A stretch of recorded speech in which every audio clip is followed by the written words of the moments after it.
I was 73 years old when my husband died, and in the 41 years we were married, I don't think I ever really saw him. My name is Margaret. I'm 77 now, and I've spent the last 4 years understanding what he meant when he squeezed my hand in that hospital room and said, "I wish you'd let me love you." We met at a company dinner in 1982. I was 32, recently promoted, fiercely independent in a way that felt like armor back then.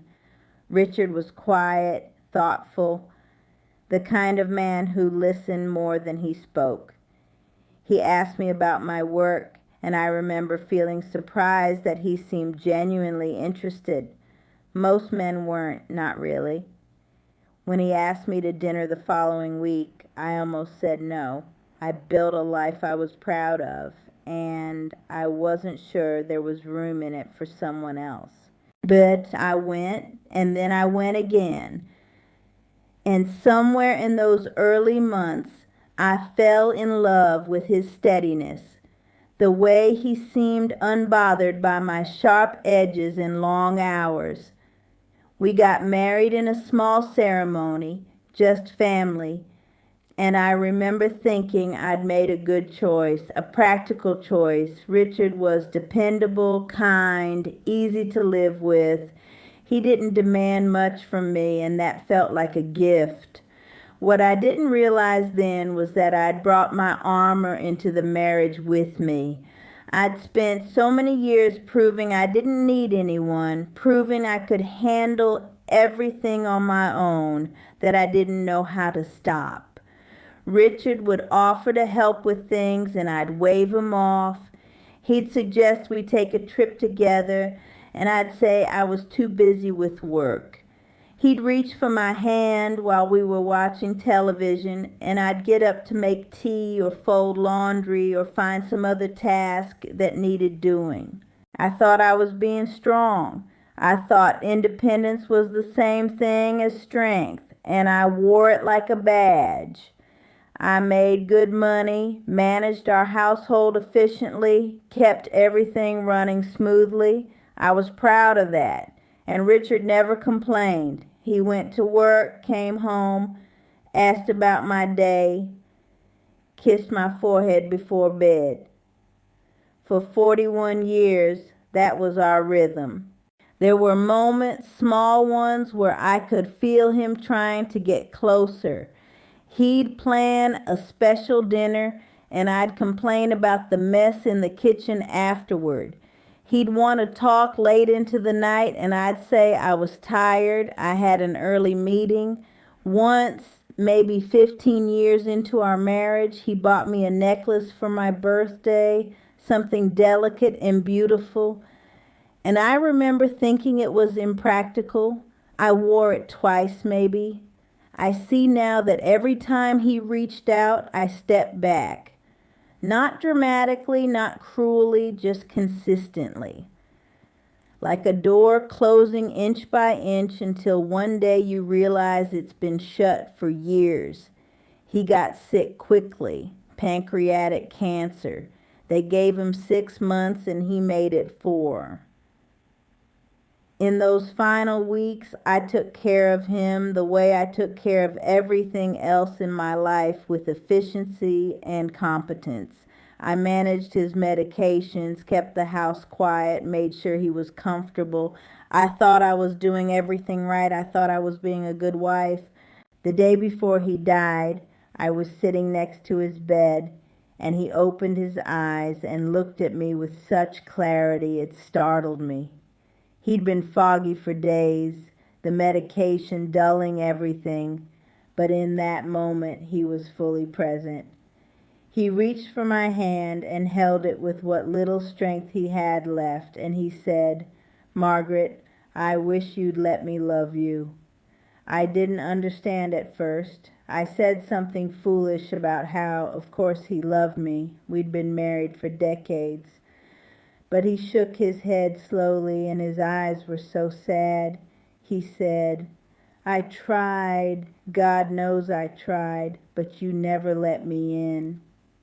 He died the next morning, and I spent the first year after his death being angry at him for saying that, for leaving me with those words.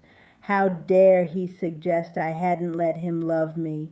I'd been a good wife. I'd been faithful, responsible, present.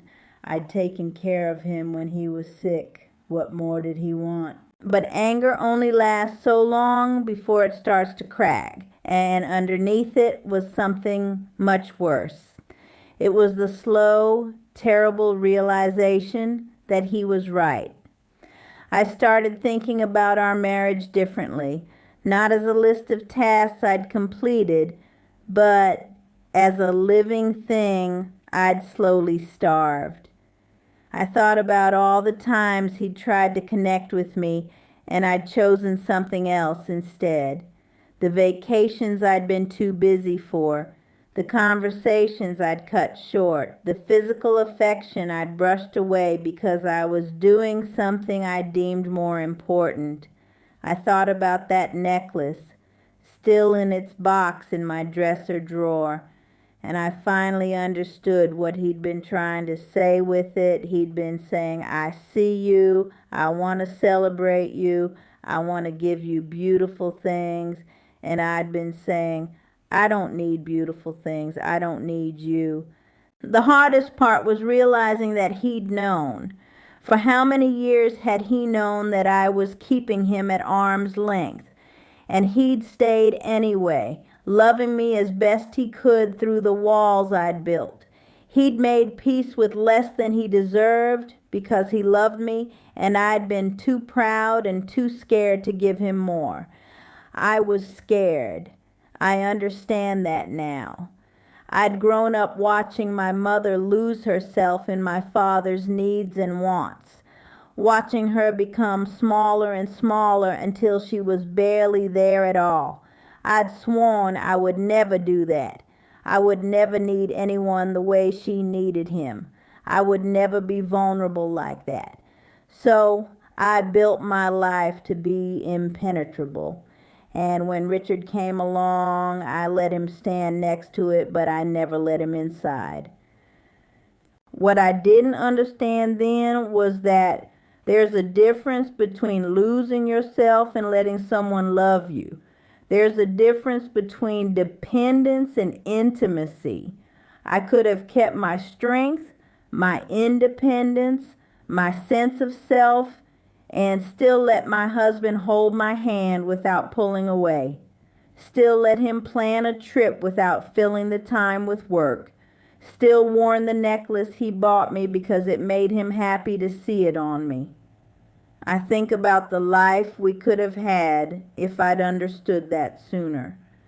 The conversations we might have shared late into the night, the trips we could have taken, the simple, quiet comfort of being fully present with another person instead of always keeping one foot out the door, always ready to prove I didn't really need anyone.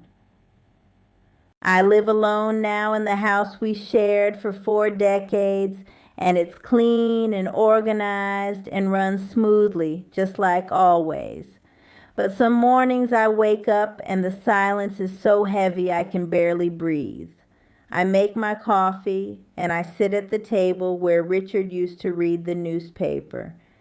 And I think about all the times I could have sat down next to him instead of rushing off to do something else. Last month, I finally opened that jewelry box and put on the necklace. It's tarnished now, needs cleaning, but I wear it anyway.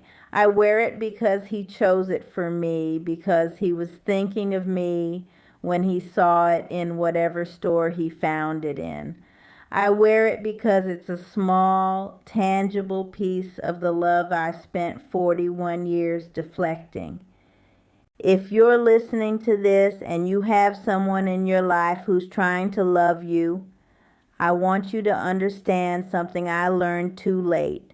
Letting someone love you isn't weakness. It isn't losing yourself. It's actually one of the bravest things you can do, because it means admitting that you're human, that you need connection just like everyone else, that being strong doesn't mean being alone. You can be capable and independent and still let someone hold your hand. You can be accomplished and self-sufficient and still accept help. You can be proud of who you are and still let someone celebrate you, give you beautiful things, waste time with you doing nothing important at all. I wasted 41 years with a good man because I was too afraid to let him all the way in. I gave him my time, my loyalty, my competence, everything except the one thing he actually wanted, which was me. The real me, without the armor, without the walls, without the constant need to prove I didn't need him. He died wishing I'd let him love me, and I have to live with that. But maybe you don't have to. Maybe if you're keeping someone at a distance right now, someone who's trying to get closer, you can put down whatever shield you're holding and let them in.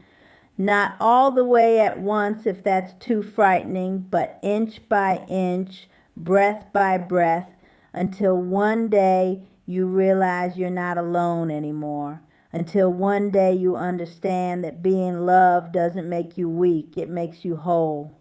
I'm 77 years old, and I finally understand what my husband was trying to tell me for 4 decades. I just wish I'd understood it while he was still here to see it. I wish I'd let him love me.